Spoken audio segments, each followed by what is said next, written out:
Focus number 2 പ്രതിഷേധവും damage കൺട്രോളും. കന്യാസ്ത്രീകൾ ഛത്തീസ്ഗഡിൽ അറസ്റ്റിലായ വിഷയത്തിൽ ക്രൈസ്തവ സഭകളുടെ വലിയ പ്രതിഷേധമാണ് നടന്നുകൊണ്ടിരിക്കുന്നത്. ഇതുവരെയുള്ള പ്രതിഷേധങ്ങളും ഡാമേജ് കൺട്രോൾ നീക്കങ്ങൾ ബിജെപിയുടെ ഭാഗത്തു നിന്നും ഉണ്ടായതും ഫലം കണ്ടിട്ടില്ല എന്ന് വേണം മനസ്സിലാക്കാൻ. ഇന്ന് NIA കോടതിയിൽ ജാമ്യാപേക്ഷ പരിഗണിച്ചപ്പോൾ പ്രോസിക്യൂഷൻ ആ ജാമ്യാപേക്ഷയെ എതിർക്കില്ല എന്ന അമിത്ഷായുടെ വാക്കുകളാണ് പാഴ്വാക്കായി മാറിയിരിക്കുന്നത്. പക്ഷേ ഇത് തികച്ചും സാങ്കേതികം മാത്രം എന്ന തരത്തിലുള്ള കാഴ്ചപ്പാടുകൾ കൂടി വരുന്നുണ്ട്. നമുക്കറിയാം, സംസ്ഥാന സർക്കാർ ഈ വിഷയവുമായി ബന്ധപ്പെട്ട് സ്വീകരിച്ചത് ശക്തമായ നിലപാടുകളാണ് ഛത്തീസ്ഗഡിലെ സർക്കാർ സ്വീകരിച്ചിരുന്നത്. പക്ഷേ അതിൽ വലിയ വ്യാപകമായ എതിർപ്പ് കേരളത്തിൽ നിന്ന് ഉണ്ടായി. ഇന്നലെ UDF MPമാരുടെ സംഘം അമിത്ഷായെ നേരിൽ കണ്ട് കാര്യങ്ങൾ ധരിപ്പിച്ചു. അങ്ങനെ അമിത്ഷായാണ് സംസ്ഥാന സർക്കാർ ഈ വിഷയത്തിൽ നിലപാട് മയപ്പെടുത്തുമെന്ന് പറഞ്ഞത്. ഈ ജാമ്യാപേക്ഷയെ എതിർക്കില്ല എന്ന് പറഞ്ഞത്.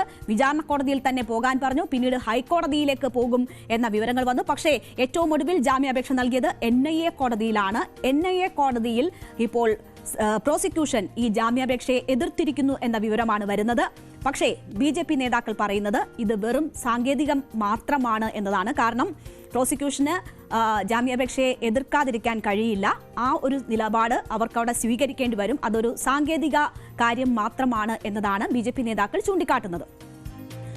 ഇത് കന്യാസ്ത്രീകൾക്ക് വേണ്ടി ഹാജരായ അഭിഭാഷകനും ഏതാണ്ട് അതുപോലെയുള്ള ഒരു പ്രതികരണമാണ് നടത്തുന്നത്. കാരണം സർക്കാർ ഈ വിഷയവുമായി ബന്ധപ്പെട്ട് നിലപാട് മയപ്പെടുത്തിയിട്ടുണ്ട് എന്ന് അഭിഭാഷകൻ പറയുകയാണ്. നമുക്കറിയാം, അതിഗുരുതരമായ ആരോപണങ്ങളാണ് കന്യാസ്ത്രീകളുമായി ബന്ധപ്പെട്ട് ഉയർത്തപ്പെട്ടിരുന്നത്. മനുഷ്യക്കടത്ത്, ഒപ്പം തന്നെ മതം മാറ്റൽ തുടങ്ങിയുള്ള ആരോപണങ്ങൾ ആണ് ഉയർത്തിയിരുന്നത്. അപ്പോൾ ഈ വിഷയവുമായി ബന്ധപ്പെട്ട് ഇപ്പോൾ നിലപാട് മയപ്പെട്ടിട്ടുണ്ട് എന്ന നിലയിൽ കന്യാസ്ത്രീകളുടെ അഭിഭാഷകർ തന്നെ കാര്യങ്ങൾ വിശദീകരിക്കുന്നുണ്ട്. അപ്പോൾ സാങ്കേതികം മാത്രമാണോ ഇത് എന്ന് അറിയണമെങ്കിൽ നമുക്ക് നാളെ വരെ കാത്തിരിക്കണം. കാരണം ഈ ജാമ്യാപേക്ഷയിൽ വിധി പറയുന്നത് കോടതി നാളത്തേക്ക് മാറ്റിയിരിക്കുന്ന ഒരു സാഹചര്യമുണ്ട്. ഇപ്പോഴത്തെ നിലയിൽ ജാമ്യം കിട്ടാനുള്ള സാഹചര്യങ്ങൾ ഉണ്ട് എന്ന് വേണം മനസ്സിലാക്കാൻ. കാരണം ഇത് ഒരു പ്രാഥമിക ഘട്ടത്തിൽ മാത്രമാണ് എന്ന് പ്രോസിക്യൂഷൻ അറിയിച്ചിരിക്കുന്നു. അങ്ങനെ പ്രാഥമിക ഘട്ടത്തിൽ മാത്രമേ ഈ അന്വേഷണങ്ങൾ എത്തിയിട്ടുള്ളൂ എന്ന ഒരു മയപ്പെട്ട നിലപാട് സ്വീകരിക്കുന്നത് കൊണ്ട് തന്നെ ജാമ്യം കിട്ടാനുള്ള സാധ്യതയുണ്ട്. ഇവരെ കസ്റ്റഡിയിൽ വേണമെന്നോ ചോദ്യം ചെയ്യണമെന്നോ ഇവർ പുറത്തു നിൽക്കുന്നത് അപകടകരമായ സാഹചര്യങ്ങൾ സൃഷ്ടിക്കുമെന്നോ എന്നുമുള്ള വാദം ഈ പ്രോസിക്യൂഷന്റെ ഭാഗത്തു നിന്നും ഉണ്ടായിട്ടില്ല എന്നത് പോസിറ്റീവാണ്. പക്ഷേ എതിർക്കില്ല എന്ന അമിത്ഷായുടെ വാക്ക് പാഴ്വാക്കായി എന്ന് പറയണം. കാരണം സാങ്കേതികമായിട്ടാണ് എങ്കിലും എതിർപ്പ് പ്രോസിക്യൂഷന്റെ ഭാഗത്തു നിന്നും ഉണ്ടായിട്ടുണ്ട് എന്നതാണ് വസ്തുത. പക്ഷേ സാങ്കേതികമാണ് ഇത് എന്ന് അനൂപ് ആന്റണി, മറ്റ് BJP നേതാക്കളൊക്കെ ഇതിനോടകം വിശദീകരിക്കുന്നുണ്ട്. പലരുടെയും പ്രതികരണം തേടുമ്പോൾ അവർ അങ്ങനെ പറയുന്നുണ്ട്. എങ്കിൽ പോലും ക്രൈസ്തവ സഭകൾ ഇത് വിശ്വാസത്തിൽ എടുത്തിട്ടില്ല എന്ന് വേണം പറയാൻ. ഇപ്പോൾ പാംപ്ലാനി ഉൾപ്പെടെയുള്ളവർ പറയുന്നത് ഇന്നലെ അമിത്ഷായുടെ വാക്കുകൾ പ്രതീക്ഷയിലായിരുന്നു ഞങ്ങൾ, പക്ഷേ ആ വാക്ക് പാലിക്കപ്പെട്ടിട്ടില്ല എന്നതാണ് പറയുന്നത്. ബിഷപ്പ് പാംപ്ലാനി ഉൾപ്പെടെയുള്ളവർ ക്രൈസ്തവ സഭകളുടെ നേതൃത്വത്തിൽ സംസ്ഥാനത്ത് അങ്ങോളം ഇങ്ങോളം വലിയ രീതിയിലുള്ള പ്രതിഷേധം ഇപ്പോഴും അരങ്ങേറിക്കൊണ്ടിരിക്കുകയാണ്. വായ് മൂടിക്കെട്ടിയുള്ള പ്രതിഷേധമാണ് നടക്കുന്നത്. അപ്പോൾ അവർക്ക് ആശങ്കകളുണ്ട്. ഈ ആശങ്ക മാറണമെങ്കിൽ നമ്മൾ നാളെ വരെ കാത്തിരുന്നേ മതിയാകൂ. കാരണം നാളെയാണ് ഈ ജാമ്യാപേക്ഷ NIA കോടതിയിൽ വരിക. അതിനുശേഷമായിരിക്കും ഈ തീർപ്പുകൾ ഉണ്ടാവുക. അമിത്ഷായുടെ ഇടപെടൽ ഇന്നലെ ഉണ്ടായതിനു ശേഷവും സംസ്ഥാന സർക്കാർ കടുത്ത നിലപാട് തന്നെയാണ് ഈ വിഷയവുമായി ബന്ധപ്പെട്ട് സ്വീകരിച്ചിരുന്നത്. അമിത്ഷാ നേരിട്ട് ഛത്തീസ്ഗഡ് മുഖ്യമന്ത്രി വിളിക്കുകയും സംസാരിക്കുകയും ഒക്കെ ചെയ്തതാണ്. പക്ഷേ നിയമത്തിന്റെ വഴിക്ക് പോകും എന്നതായിരുന്നു ഛത്തീസ്ഗഡ് മുഖ്യമന്ത്രിയുടെ ഈ വിഷയത്തിലുള്ള പ്രതികരണം വന്നിരുന്നത്. അതുകൊണ്ട് തന്നെ ഇനി ഇത് സാങ്കേതികം മാത്രമാണോ അതോ നിലപാടിലവർ ഉറച്ചു നിൽക്കുന്നോ എന്നതൊക്കെ വ്യക്തത വരേണ്ടതുണ്ട്. ആ ആശങ്ക ക്രൈസ്തവ സഭകൾക്കുമുണ്ട്. എന്തായാലും നമുക്ക് ഈ പ്രതികരണം ഒന്ന് കണ്ടിട്ട് വരാം. ഇന്നലെയും നിയമത്തിന്റെ വഴിക്ക് പോകും എന്നതാണ് ഛത്തീസ്ഗഡ് മുഖ്യമന്ത്രി പറഞ്ഞത്. छत्तीसगढ़ के नॉन का इशू है, उसको लेकर के गृह मंत्री से भी मिले थे विपक्ष के साथ। कानून अपना काम कर रहा है। छत्तीसगढ़ के नॉन का इशू है, उसको लेकर के गृह मंत्री से भी मिले थे विपक्ष के साथ। कानून अपना काम कर रहा है। എന്തായാലും വിഷ്ണു ദേസായി നിയമത്തിന്റെ വഴിക്ക് പോകും എന്നതാണ് പറഞ്ഞിരിക്കുന്നത്. ഈ വിഷയത്തിൽ ഈ ഛത്തീസ്ഗഡ് സർക്കാർ സ്വീകരിക്കുന്ന നിലപാടിൽ ഏറ്റവും കൂടുതൽ വെട്ടിലായിരിക്കുന്നത് സംസ്ഥാന BJP നേതൃത്വമാണ്. BJP നേതൃത്വം ഒരു സംഘത്തെ തന്നെ അവിടെ ഛത്തീസ്ഗഡിൽ അയക്കുകയും BJP സംസ്ഥാന അധ്യക്ഷൻ രാജീവ് ചന്ദ്രശേഖർ ഈ കന്യാസ്ത്രീകൾ നിരപരാധികളാണ് എന്ന് പറയുകയും ഒക്കെ ചെയ്തിരുന്നു. പ്രതിനിധി സംഘത്തെ അയച്ചിരുന്നു. BJPയുടെ രാഷ്ട്രീയമായിട്ടുള്ള നിലപാടിലെ ഇരട്ടത്താപ്പാണ് ഇത് എന്ന് ചൂണ്ടിക്കാട്ടി മറ്റ് രാഷ്ട്രീയ പാർട്ടികൾ രംഗത്ത് വരികയും വലിയ പ്രതിഷേധമുയരുകയും ഒക്കെ ചെയ്ത സാഹചര്യം നിലനിന്നിരുന്നു. ക്രിസ്മസിന് കേക്കുമായി വീട്ടിലേക്ക് പോകുന്നവർ കയ്യാമം വെക്കുന്നു, മറ്റിടങ്ങളിൽ ക്രൈസ്തവർക്കെതിരെ സ്ത്രീ സമൂഹത്തിനെതിരെ എന്നൊക്കെ വലിയ വിമർശനം വരുമ്പോൾ തങ്ങളുടെ നിലപാട് എന്താണ് എന്നത് വിശദീകരിക്കേണ്ടി വരുന്നു BJP സംസ്ഥാന നേതൃത്വത്തിന്. ഇന്നലെ നമ്മൾ അങ്ങനെയുള്ള ഒരു ഡാമേജ് കൺട്രോൾ കണ്ടതാണ്. രാജീവ് ചന്ദ്രശേഖർ തന്നെ മുൻകൈയെടുത്ത് പ്രധാനമന്ത്രിയെ കണ്ടു, കാര്യങ്ങൾ വിശദീകരിച്ചു. അതിനുശേഷമാണ് മറ്റുള്ള ഇടപെടലുകൾ ഉണ്ടാകുന്നത്. ഇന്നും രാജീവ് ചന്ദ്രശേഖർ അതുമായി ബന്ധപ്പെട്ട് ഉള്ള ശ്രമങ്ങളിൽ തന്നെയാണ്. തൃശൂർ അതിരൂപത ആസ്ഥാനത്തെത്തി ആർച്ച് ബിഷപ്പ് ആൻഡ്രൂസ് താഴത്തുമായി രാജീവ് ചന്ദ്രശേഖർ കൂടിക്കാഴ്ച നടത്തി കാര്യങ്ങൾ വിശദീകരിച്ചു. പക്ഷേ ക്രൈസ്തവ സമൂഹം ഇപ്പോൾ എത്തി നിൽക്കുന്നത് വലിയ ഒരു പ്രതിസന്ധിയിൽ തന്നെയാണ്. അവർ BJPക്ക് അനുകൂലമായ നിലപാട് സ്വീകരിച്ചിരുന്നു. പക്ഷേ ഇപ്പോൾ കന്യാസ്ത്രീകളുടെ അറസ്റ്റുമായി ബന്ധപ്പെട്ട് അവർ വലിയ ആശങ്കയിൽ എത്തിപ്പെട്ടിരിക്കുന്ന ഒരു സാഹചര്യമുണ്ട്. അതുകൊണ്ട് തന്നെ ഇനി കൂട്ടുകെട്ട് അല്ലെങ്കിൽ കേക്ക് അങ്ങനെയുള്ള സൗഹൃദം ഈ കാര്യങ്ങളിലൊക്കെയുള്ള തീരുമാനവും നിലപാടും അറിഞ്ഞതിനു ശേഷം മതി എന്നതാണ് ക്രൈസ്തവ സഭകൾ സ്വീകരിക്കുന്ന നിലപാട്. എന്തായാലും ഡാമേജ് കൺട്രോളിനുള്ള നീക്കം വളരെയധികം ശക്തിപ്പെടുത്തിയിരിക്കുകയാണ് BJP സംസ്ഥാന നേതൃത്വം. നമുക്ക് രാജീവ് ചന്ദ്രശേഖറിന്റെയും മാർ ആൻഡ്രൂസ് താഴത്തിന്റെയും പ്രതികരണം കേൾക്കാം. ഇന്ന് രാജീവ് ചന്ദ്രശേഖരെ കാണാനായിട്ട് വന്നപ്പോൾ വലിയ സന്തോഷമുണ്ട്. പ്രത്യേകിച്ച് പ്രൈം മിനിസ്റ്ററും ഹോം മിനിസ്റ്ററും പറഞ്ഞതിൻ്റെ വെളിച്ചത്തിൽ ഈ നടന്ന കാര്യങ്ങൾ ബ്രീഫ് ചെയ്യാനാണ് വന്നത്. അത് രാജീവ് തന്നെ പറയും. അപ്പോൾ എന്തായാലും അങ്ങനെ ചെയ്തിട്ടുള്ള അല്ലെങ്കിൽ ഇവരിതിനു വേണ്ടി പ്രവർത്തിക്കുന്ന ചെയ്ത എല്ലാ രാഷ്ട്രീയം ഞങ്ങൾക്ക് രാഷ്ട്രീയമില്ല. ഞങ്ങൾക്ക് ഇന്ത്യയിലെ പൗരന്മാരെന്ന നിലയിൽ ജീവിക്കാനും സ്വാതന്ത്ര്യം കിട്ടണം. ഓരോ രാജ്യത്തെയും ഓരോ സംസ്ഥാന നിയമങ്ങൾ പാലിക്കണം തന്നെയാണ് ഞങ്ങൾ പറയുന്നത്. അതിനനുസരിച്ച് ഞങ്ങൾക്ക് ക്രിസ്ത്യാനികൾക്കുള്ള പ്രത്യേകിച്ചും ഞങ്ങൾക്കൊരു വിഷമമുള്ളത് ഇന്നു മുതൽ തുടങ്ങിയതല്ല, കുറേ നാളുകളായി തന്നെ ഈ ക്രിസ്ത്യൻസിനെതിരെ ആക്രമണങ്ങളും ഉണ്ട്. അത് കുറച്ച് കൂടിക്കൊണ്ടിരിക്കുകയാണെന്ന് ഞങ്ങൾ അറിയിച്ചു. ഞാൻ ഇപ്പോൾ രാജീവിനോട് അതും പറഞ്ഞു, ഇങ്ങനെ കൂടിക്കൊണ്ടിരിക്കുകയാണ്. ഈ സാഹചര്യത്തിൽ ഞങ്ങൾക്ക് സുരക്ഷിതത്വം സംരക്ഷണം കിട്ടണം. അതിനേക്കാൾ അവർ നീതി നടപ്പാക്കണം.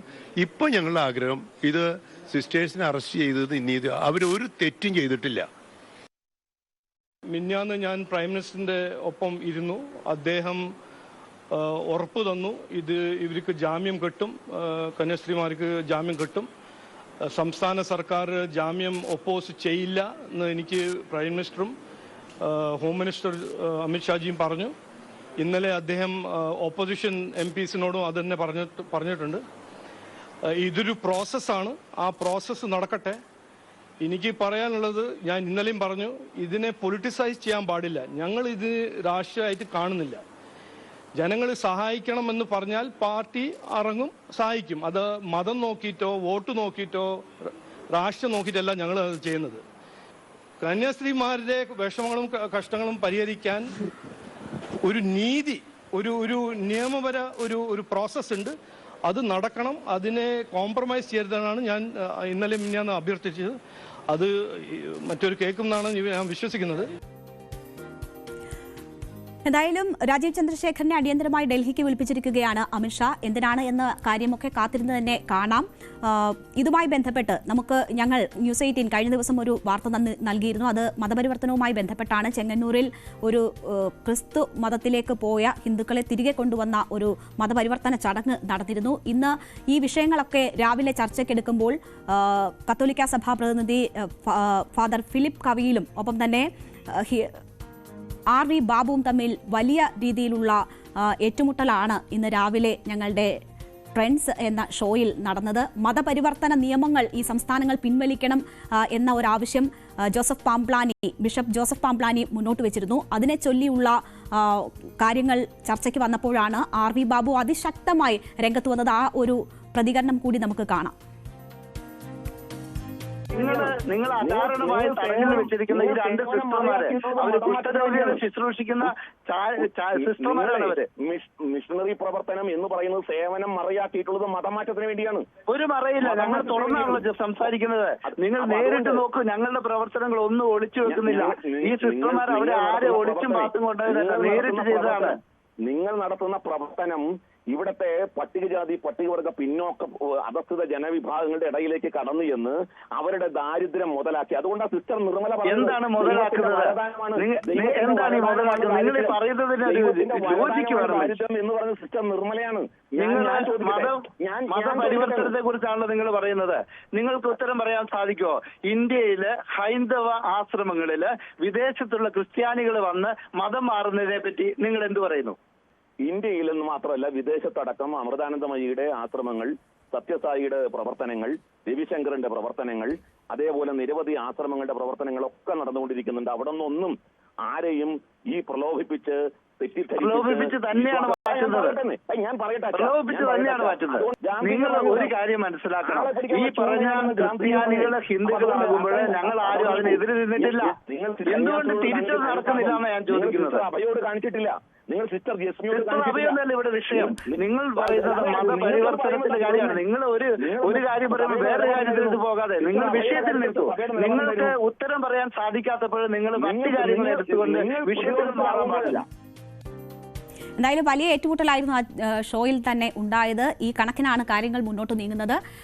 CPM-ഉം ഈ വിഷയത്തിൽ ഇടപെടുകയാണ്. കന്യാസ്ത്രീയുടെ വിഷയവുമായി ബന്ധപ്പെട്ട് ഛത്തീസ്ഗഡിലെ കോൺഗ്രസ് ഒരു ചുക്കും ചെയ്തിട്ടില്ല എന്നതാണ് ഇന്ന് CPM സംസ്ഥാന സെക്രട്ടറി MV ഗോവിന്ദൻ പറഞ്ഞത്. കോൺഗ്രസ് ഈ വിഷയത്തിൽ കൂടുതലായി ഇടപെടുമ്പോൾ ഛത്തീസ്ഗഡിൽ ഇതുമായി ബന്ധപ്പെട്ട് കോൺഗ്രസ് ഒരു വിഷയവും നടത്തിയിട്ടില്ല, ഒരു പ്രതിഷേധവും നടത്തിയിട്ടില്ല എന്ന് MV ഗോവിന്ദൻ പറയുകയാണ്. മാത്രവുമല്ല, ഒരു പ്രത്യക്ഷ സമരത്തിലേക്ക് CPM നീങ്ങുന്നു. ഈ മാസം 3-4 തീയതികളിൽ പ്രതിഷേധ സംഗമം നടത്താനാണ് CPM-ന്റെ തീരുമാനം. ഇന്ത്യയിലെ ആഭ്യന്തര ശത്രുക്കൾ മുസ്ലിങ്ങളും ക്രിസ്ത്യാനികളും കമ്മ്യൂണിസ്റ്റുകാരുമാണ് എന്ന് പതിറ്റാണ്ടുകൾക്ക് മുമ്പ് പറഞ്ഞു വെച്ചത് സംഘപരിവാറിന്റെ RSSന്റെ സർസംഘ് ചാലക് ഗോൾവാൾക്കർ തന്നെയാണ്. എന്തായാലും വലിയ ഒരു ഏറ്റുമുട്ടൽ, രാഷ്ട്രീയ ഏറ്റുമുട്ടലിലേക്ക് കൂടി ഈ കന്യാസ്ത്രീകളുടെ അറസ്റ്റ് നീങ്ങുകയാണ്. CPM പ്രത്യക്ഷ സമരത്തിലേക്ക് വരുന്നു. ക്രൈസ്തവ സഭകൾ ഈ സമയവും സംസ്ഥാന വ്യാപകമായി വലിയ പ്രതിഷേധം നടത്തുന്നു. കോൺഗ്രസ് ഈ വിഷയത്തിൽ തുടക്കം മുതൽ തന്നെ എടുത്ത നിലപാട് നമ്മൾ ശ്രദ്ധിച്ചതാണ്. ക്രൈസ്തവർ BJP-യുമായി അടുത്തതിൽ ഏറ്റവും കൂടുതൽ ഡാമേജ് ഉണ്ടായത് കോൺഗ്രസിനാണ്. ഈ സാഹചര്യം മനസ്സിലാക്കിക്കൊണ്ടാണ് വീണ് കിട്ടിയ ഒരു അവസരം കോൺഗ്രസ് പരമാവധി ഉപയോഗിക്കാനുള്ള ശ്രമം നടത്തുന്നത്. വലിയ ഒരു രാഷ്ട്രീയ വിവാദമായി തന്നെ മാറുകയാണ് ഈ വിഷയം. ആ സമയത്താണ് BJP ഡാമേജ് കൺട്രോളുമായി രംഗത്തെത്തിയിരിക്കുന്നത്. എന്തായാലും നാളെ ജാമ്യാപേക്ഷയിൽ ഛത്തീസ്ഗഡ് സർക്കാർ സ്വീകരിക്കുന്ന നിലപാട്, ഒപ്പം തന്നെ ജാമ്യം കിട്ടുമോ എന്നതൊക്കെ വളരെ നിർണായകമാണ്. കന്യാസ്ത്രീകൾക്കും നാളത്തെ ദിവസം വളരെ പ്രധാനപ്പെട്ടതാണ്.